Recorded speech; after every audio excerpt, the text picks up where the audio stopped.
Oh boy. Oh boy. Oh, okay.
Go ahead, go ahead, go ahead, go ahead, go ahead, go ahead. Hello. This is Camille WHO, the teaching artist. I wanted to share yet another philosophy of mine when it comes to drama, but also performance technique. So what you saw was were exercises that I teach my students. The purpose of these exercises are to help them to fully grasp the isolation of the body parts and them telling a story with their bodies. The more energetic awareness you have, the more control you have over your energy and the level of energy that you get to put out, and the more effective you become as a performing artist. I got this idea from a co-teacher of mine way back when I started teaching in Pennsylvania, and he taught his students an exercise called laughing to death. This exercise, there's also scared to death, there's also angered to death, and you really just start at zero, meaning nothing. It's called actor neutral, and it's normally between three actors, and one student. Everyone is at zero. One student sort of raises the level, and then they send that energy to the next student, and the next student has to match that energy.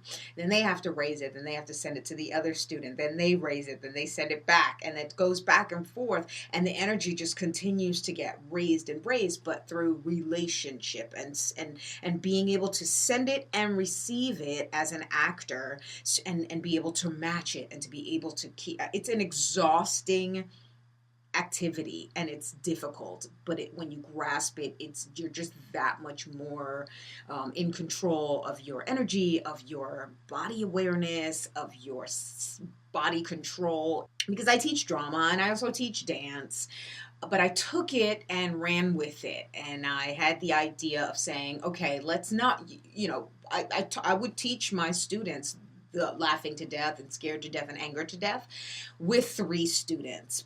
But then I decided to add on to that. I started to just put them there by themselves. So I said, okay, let's start with the face. If your face is showing, how do you express this particular emotion at different levels? So I would do it at 10% in intervals. So we'd start at 0 and we go 10%, 20%, just like you saw.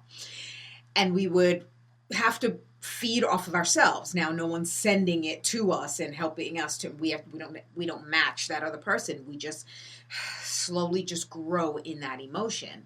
A lot of it is what you're telling yourself in your head, and that makes it real for yourself. So you're not just going, this is what I'm going to do when I'm more scared. This is what I'm going to do when I'm more scared. That becomes too much. That's too thoughty. That's too. You plan too much, and then you leave out the possibility of discovering where your body can go and where your face can go and where your energy level can actually go if you plan too much. So really, it was to teach them the nuances of the levels, but also to sort of feed off of themselves, to grow from what they're feeling right now. How do you grow from that? And what I used to do was, the way that I explained it to my students was it's not about showing how scared you are, or it's not about showing how angry you are. It's not about showing how much you want to laugh. It's about not showing it. And you're doing the best that you can to not show that emotion. Then what happens, it's kind of like someone saying, don't look down. What's the first thing you're going to do? You're going to look down. If someone says, don't be scared, and so you're like, okay, I won't be scared. I'm not scared. And then the whole time you're telling yourself, or there's a joke that you're telling your friend, or you and your friend know this joke and no one else knows it. And if you look at that friend, you're going to lose it. You're going to laugh. It's going to be too, you're not going to be able to control yourself. So you just try your best to just stay in control. And the idea is for it to leak out. Starts with your eyes, then your eyes start to do something, then the rest of your body starts, the rest of your face starts to do something, and now your breath changes. That reflects what's going on. And before you know it, there's this crossover point where you're just like, I don't care, I'm scared. Okay, or I don't care, this is funny, or I don't care, I'm gonna kill this, whatever. Just whatever. I'm gonna kill this little kid. Why would I say little kid? Well, okay. I guess since I said that, I'll have to divulge where I got that concept of killing a little kid. No, it's not about that at all. It's like this. When, in order to help my students get the concept of scared to death, I said, this is your story. This is your scenario. Your friends have dared you to walk through a scary house, a haunted house. And you're definitely afraid of haunted houses, but they dared you. And if you're afraid, if you run out, or if you show that you are scared, then they are going to tease you for the rest of the week, for the rest of the school year, whatever it was. But that's the scenario, that to help my students to really just kind of set it up in their heads. They're in this haunted house. What are the things that you see? What are the things that you smell? What are the things that you hear? Where is it? What was that sound? What are you telling yourself to try to not, I'm good, I'm okay. No, I'm all right. I'm not going to be like, no, I'm not going to be, no, they're not going to tease me. They're not going to tease me. What was that sound? Oh my God, something touched me. And so then it becomes this thing that really naturally grows. Here's the scenario that I made up for laughing to death. And that was, there's a mean teacher. He's mean for no reason. And that particular teacher, okay, yes, I was a little naughty with this one. I said, someone put a kick me sign on the back of that teacher's shirt. And you know that if you crack a smile, if you show some teeth, if you utter a sound in your class, you're going to get a big fat 0. Only he doesn't say 0, he says donut. So now we're making it harder and harder for them to not laugh in this class. But this teacher's like, what? Don't you dare. So don't you dare. You want a donut? You want a donut? You're like, you sure? I want a donut. But no one wants a 0, right? But he really means a 0. So this teacher is just mean for no reason. And this is quiet time in the class. And he's walking by in the aisles and they're seeing this kick me sign. And so what happens is they're like, oh no, okay, oh my gosh, all right, oh no, I'm going to get a donut. Oh God, I'm a donut. So they're really just trying their best to hold it in. But it's one of those things that if you look at your friend, don't look at your friend. Don't look at your friend, because both of you all know how funny it is. So once you look at that friend, you're going to crack. You're going to lose your self-control. That's the scenario for laughing to death. Then you have angered to death. This is my scenario. It's just a scenario. You have worked 360 days. I don't know. You've worked 360 days of the year. You've saved up all of your money that you worked so hard for just to go on your 5-day vacation. And you're going on the vacation and it's to your dream vacation destination. And you're now on the airplane and you got your book and you got your music and, you're all set up and you know what's on the other end of that flight. But guess what? A parent sits next to you, and right next to them or in between you and that parent is a 4-year-old child.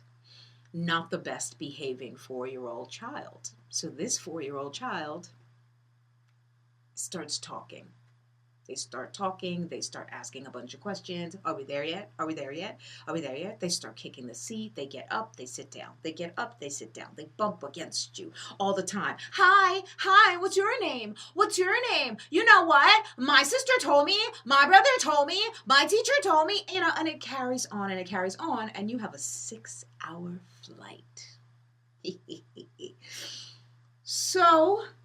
But what's happening is that parent is not doing anything about it, and you have to practice self-control, and you are on your way you just think about that destination, right? But it becomes harder and harder over a 6-hour period to keep that self-control.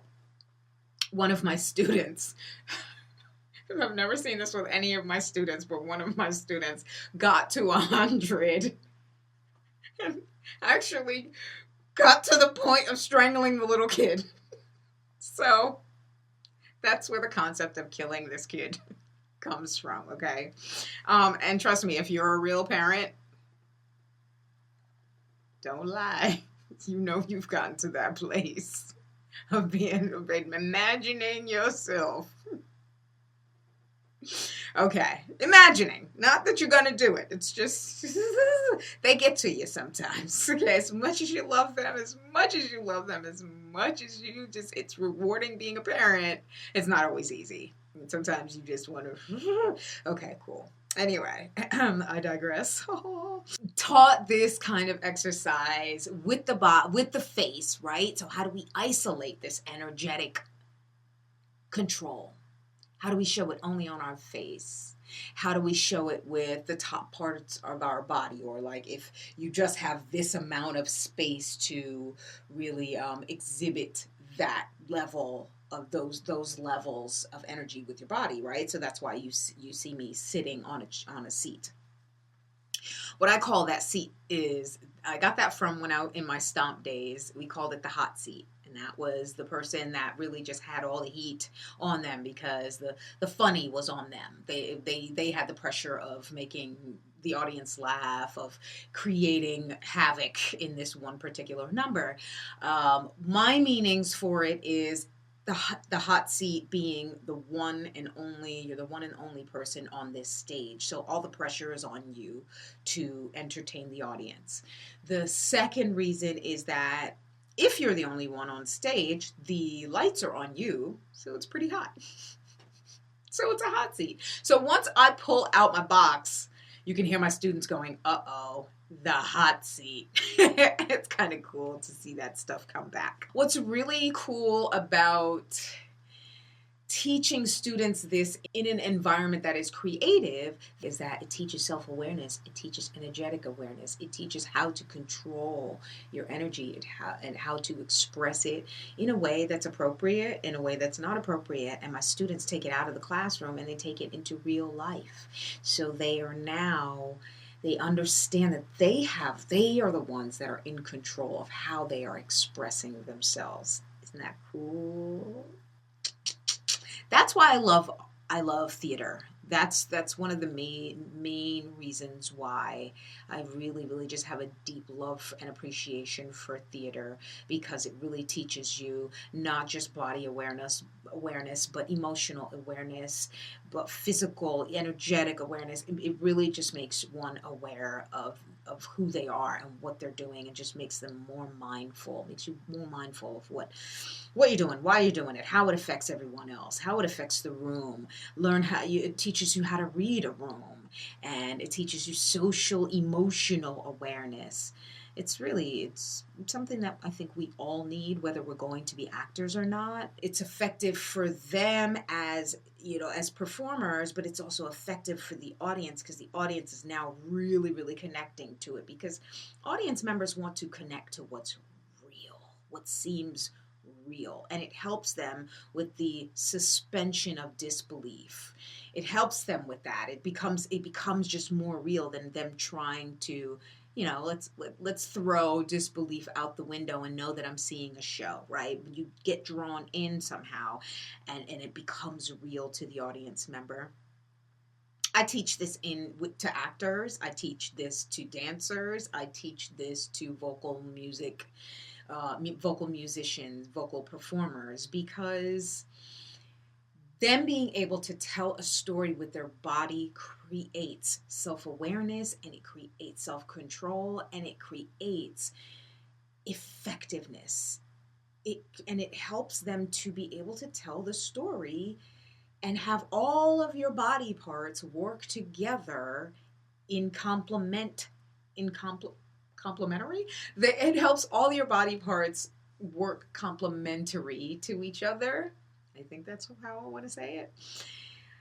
To be able to tell that story, and it just makes them that much more of an effective performing artist. Somewhere down the line, I will be I will be putting out online courses that actually teach every single one of my lessons, the things that the many crazy activities that I've created over the years, teaching drama classes and teaching dance classes, and how I have implemented them with my classes. So, look out for that. I mean, it's somewhere down the line. There's so much more to come before that. So, yeah, I'm chock full of things that just need to come out and be shared with the world, the arts world, the education world. Goodness gracious. Also, look out for the book, because I will be writing a book that has all of these exercises in them. The online courses would be geared more towards educators, whereas the book would be geared more towards the educator and the students to be able to look into it, get some game ideas, some activity ideas that help with certain elements and fundamentals of acting, of performing arts and performing technique. Come to find out, I found a Proverbs in the Bible, Proverbs 25 and 28, that says a person without self-control is like a city with broken down walls. See now? Apparently to God, having self-control is super important, right? Like, how many times have you been, or maybe you've been that person. I know I've been that person where I just lose control and I'm sorry later. But what happens is you lose trust in people. You're vulnerable, but in a way that is just it's unsafe for other people.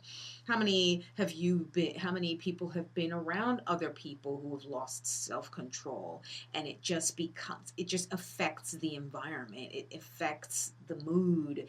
It just affect in a negative way. In kingdoms, there are walls that protect the city, and these walls are so thick enough where horses and chariots can ride on top of the walls, right? People can be up on the walls guarding the city constantly. And so when those are broken down, you're now vulnerable to harm. You're vulnerable to attacks. And then when you think about the concept of just a more modern day, more contemporary concept of walls being broken down, you have no protection, there's no warmth, there's the risk of critters coming in. You letting folks in that really shouldn't be there. Right? So it's so important to learn self-control. And there you go. And even God says it. Hey now. This is Camille WHO, the teaching artist, and I am out. See you next time.